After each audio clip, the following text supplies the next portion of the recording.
Welcome in to Palmetto Sports Daily on a Wednesday. I'm extra pumped up to be here with Teagan Brown because with a couple men down, we have to play the two-man game here, a little pick and roll and carry our weight and step up for the team. That's Teagan Brown over in the Myrtle Beach area. I'm Carmine Jamay here in Greenville, but we're talking about the entire state. We're going to talk about Charleston and Columbia as well, because they have big news, Teagan, on the basketball court. Let's start with the Gamecocks women. All 4 1 seeds in the women's basketball bracket making the Final Four. The same 1 seeds as made it last year, which is only the second time in the history of the women's basketball tournament that the same 4 teams have made it in back-to-back years, and that means that we're trying to figure out who the best team is for a second straight year. Of course, that is the goal of the college basketball tournament every single year.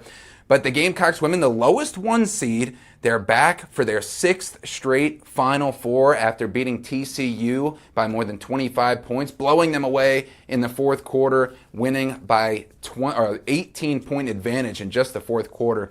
But here are our Columbia experts. We told you we have the whole state covered. Rick Henry and Julia Westerman, WIS's finest from Phoenix. Hello, everyone. Rick and Julia here in Phoenix for Palmetto Sports Daily. And Julia, the last time I was in Phoenix to cover a basketball game, 2017, when the Gamecock men were in the Final Four and they lost in the first game to Gonzaga. But that same weekend, the Gamecock women were in Dallas, where they won their first national championship. Rick, I don't think you want to ask what I was doing in March of 2017. What job did you have? Graduating high school. Okay, well, that's a big job. That's a big job. But coming up on Friday night, the Gamecock women will take on UConn in the Final Four here in Arizona. And it's a rematch of last year's championship game, which UConn won pretty handedly. So now we're going to see on Friday if the Gamecocks can make it more competitive. And Julia, USC has been playing a lot better here in the tournament. I do think we'll see a very different game this time around because they've already said it. These are 2 very different teams from last year. You don't have Paige Beckers on the UConn side anymore. And then South Carolina has proven time and time again that this team knows how to keep battling through injuries, through adversity, through anything. And they have just outright done very well in this tournament so far. And USC, they have some new faces, too, that weren't here last year.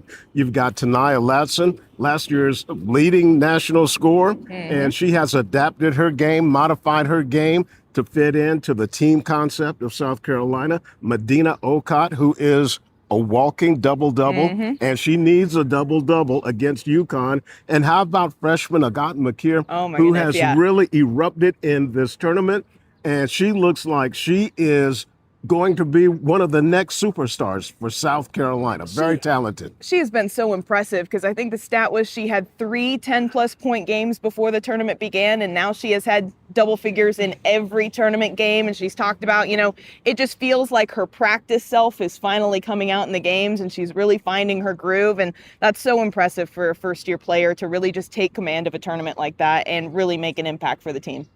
During the regular season, I was impressed by her handle. I said, wow, she is smooth with the basketball. She can score. And this is going to be good against UConn. She's aggressive. Yep. She has no fear. And I do think that we saw a little bit of, UConn's weaknesses in their last game. Of course, they won pretty commandingly, but I think it proved they can be beaten. And if there's anybody that can go up against UConn and really show them what they got, it's South Carolina. They are doing so well right now, and I think that we are going to see a much better game in this national championship rematch. And a lot of people online are calling it, the national championship before the national championship. It is kind of unfortunate that this one is happening in the Final Four, but makes it all that more exciting. Yeah, they don't call it the national championship. Yeah. Because you don't want the players to go, we've done it, we've got it. Then you have a letdown in the national championship. You're not done yet. All right, well, that's going to wrap it up from here in Phoenix. You know what? What are we going to have for dinner tonight? I don't know. That's my job. So we'll report back tomorrow. Maybe some fried cactus in Phoenix? I'm not sure. But March of 2017, wow, Julia really hit Rick with a zinger right there, Teagan. I was 1 year out of college working behind the scenes at ESPN, cutting up highlights. What was going on for you in 2017?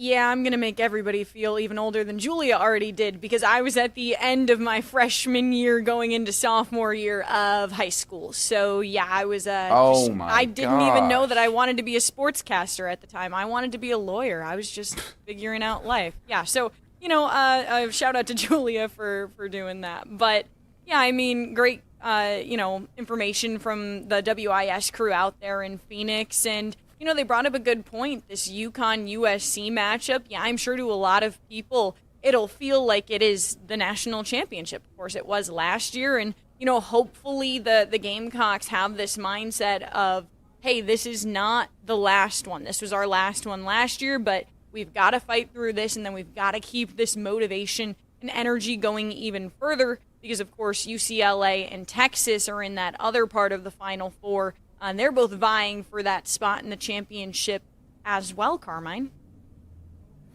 Yeah, and I think, based on the dynastic nature, of course, of Gino Auriemma and UConn right around double-digit national championships, and then South Carolina with 3 national championships, of course, starting in 2017, which is the whole reason why me and especially Rick are feeling so old right now based on the high school graduation timeline of you and Julia. But based on the dynastic nature, I could see people saying UConn and USC is the national championship. But Teagan, I think that's pretty disrespectful to Texas based on how they blew out South Carolina so recently in the SEC championship and beat them another time in the regular season. So maybe as far as dynasties go, yes. But as far as this season's performance, I don't think so. Yeah, I think we haven't gotten to talk much about Texas, of course, on the show, minus the SEC championship. And then, of course, earlier in the season when there was that neutral game that didn't count towards conference play. But this is a team that absolutely should not be counted out. They would be a huge challenge for the Gamecocks. They've already proved that this season.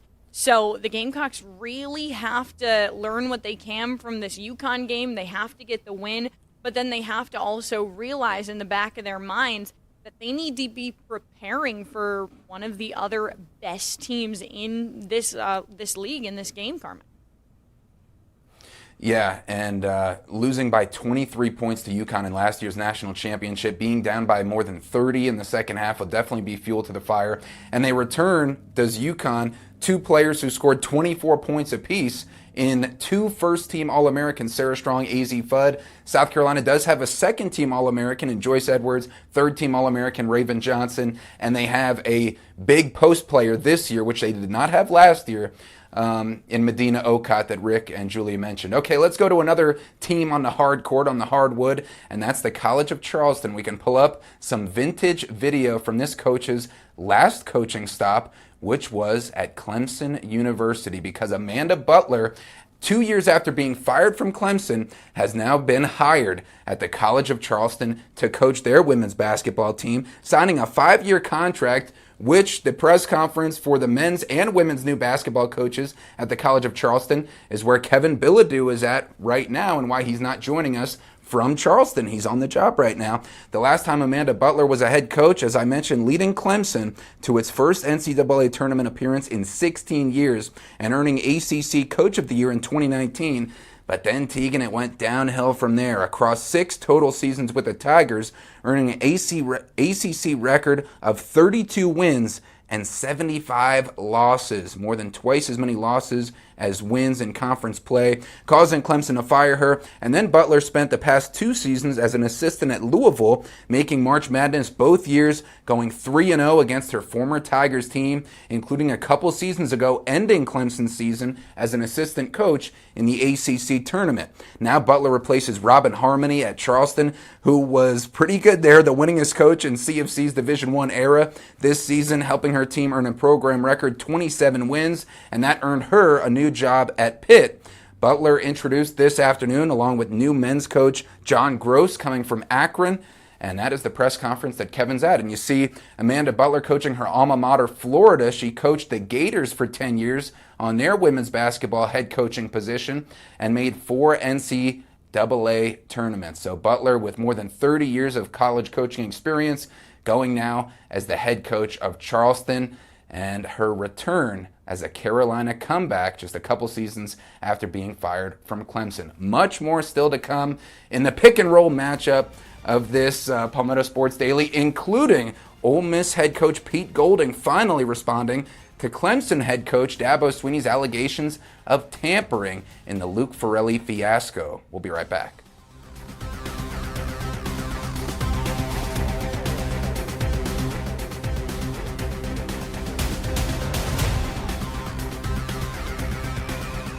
Welcome back into Palmetto Sports Daily. The Chanticleers on the diamond still riding a hot streak. They got a win last night over the Citadel, and it was a close one. The Chants hitting the road for that matchup. They were down 2-1 at the bottom of the seventh. We've talked a couple of times on this show how the Chants tend to be a little bit of a later comeback team in these past few weeks, but they did get the win 3-2 after 2 runs in the 9th inning.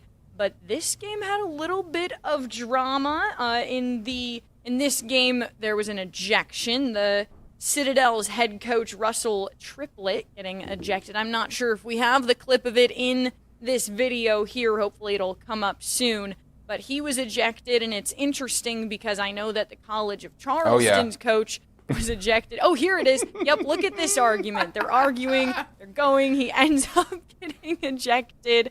So, yeah, I don't know what's going on in the Low Country. Kevin tweeted last night saying that there's just something going around with the coaches there lately. So, a little bit of drama, but Coastal gets the win. They are now on a, I believe, 8-game winning streak, and they are 9-0 in the Sun Belt. They've got a big challenge coming up this weekend with South Alabama. But that matchup will be in Conway, so Coastal will have a little bit of an advantage there, having their crowd back with them. Also, Darren Horn picking up some honors this week. He is third-team midseason All-American. He was also named the Sun Belt Pitcher of the Week yesterday. So even with some of their pitching issues that the Chants have had in terms of injuries, still figuring it out. We did get an update from Kevin Schnall this morning. Hayden Johnson and Cam Flukie, as well as Trace Mazon, one of their best batters, they're expected to be back somewhere around that Week 11 timeline. We're in Week 8 right now, just for a little bit of context there.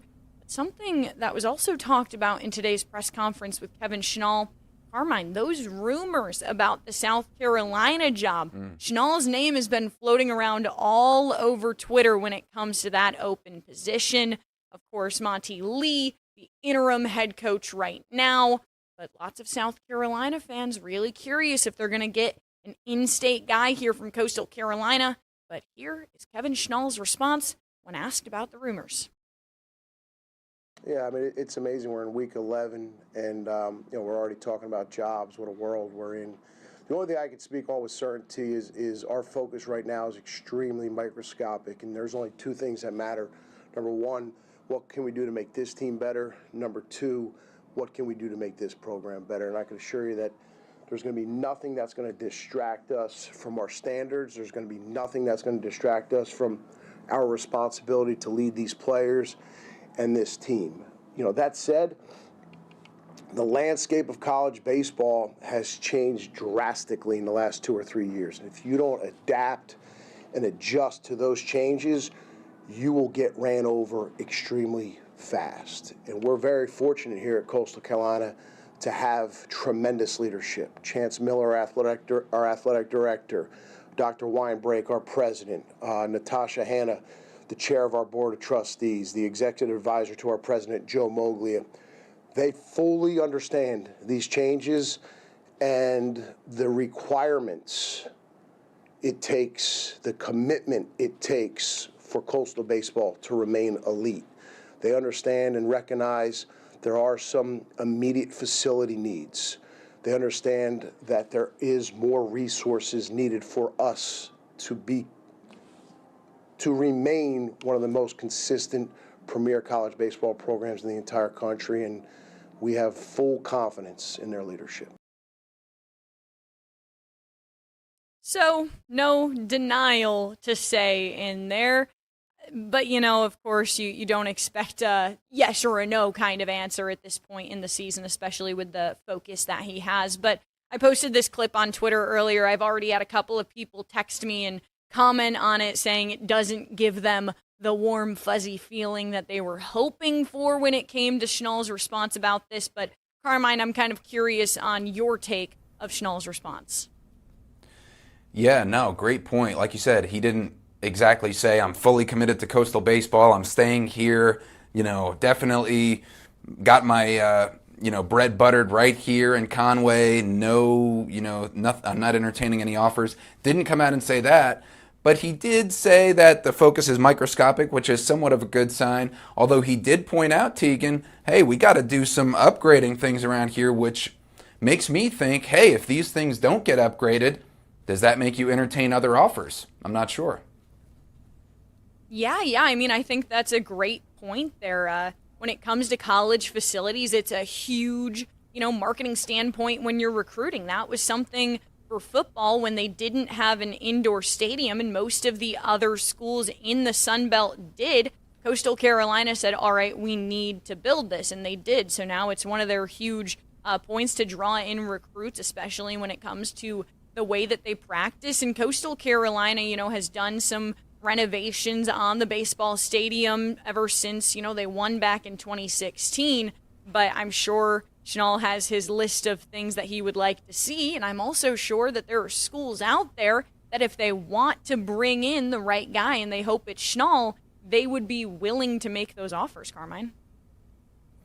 Yeah, and especially true when your school, I'm not sure exactly what the financial breakdown is, but Coastal Carolina, there's no way they can offer a player the same amount of money as all the SEC schools with the donor base and with the backing of their conference. So you have to also take into account what can make us at least close to as competitive if the money isn't exactly the same. The facilities, the coaching staff can help. And then if you're Clemson, like Clemson football, the Paw Journey program where we can set up these players for jobs after college, you have to find other ways if the money doesn't match the exact same amount. So interesting soundbite. We do have some drama here on Palmetto Sports Daily.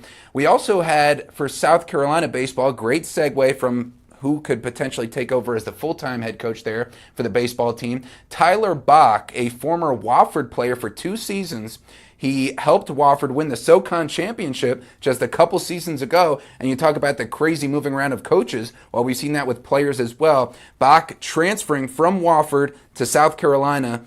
And then just last night, he helped his South Carolina team beat his former Wofford Terriers team by going 4 for 5 in his at-bats, 4 hits, and one of them was a 3-run home run. Chris Berman would say he hit it Bach, and gone for Tyler Bach. So great win for them. Run ruling Wofford in 7 innings. The Terriers, a very proud program from the SoCon. And there you see the interim Gamecocks head coach, Monty Lee. Of course, the former Clemson head coach for 7 seasons. So we'll see if they can roll that over, Teagan, now into a very difficult series at second-ranked Texas coming up. No rest for them other than Wofford, which is the only unranked opponent that Monty Lee has led his team against. They've faced 4th-ranked Arkansas, 13th-ranked North Carolina, 7th-ranked Georgia, and now 2nd-ranked Texas, and only 1 ranked win for Monty Lee. So big prove-it opportunity in this series coming up. Coming up after this break, though, we'll try to see who has the proof on the Luke Farrelly transfer situation between Ole Miss and Clemson football right after this.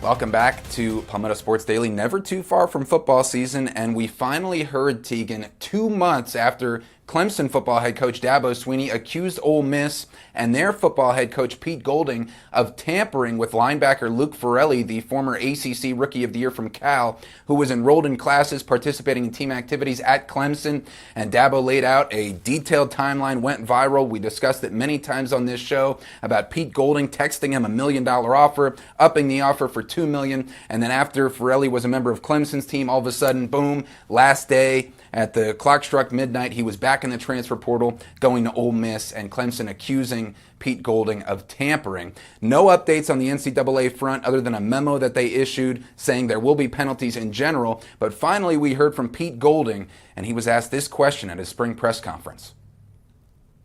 obviously Dabo Swinney was pretty vocal about his version of events, how Luke Farrelly got here. Just wanted to give you a chance to, ask, did it all go down like he said, and what was your kind of reaction to being called out? Yeah, obviously I think there's two sides to every story, right? And so I'm not going to sit up here and use the podium as a grandstand and all that, right? That's why there is enforcement. That's why we have a compliance office, right? They do all that. So, the bottom line of the recruitment of Luke, he came on an official visit, right, prior to the Fiesta Bowl.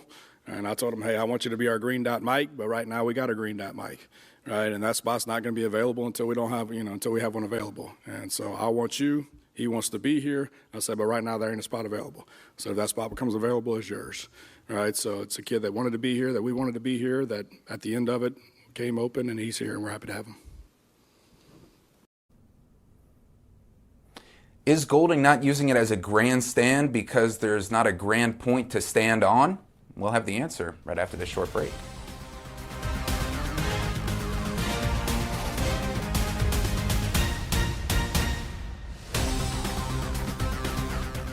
Closing out Palmetto Sports Daily with our thoughts on Ole Miss head coach Pete Golding's response to Dabo Swinney's tampering allegations. Teagan, what'd you take from it?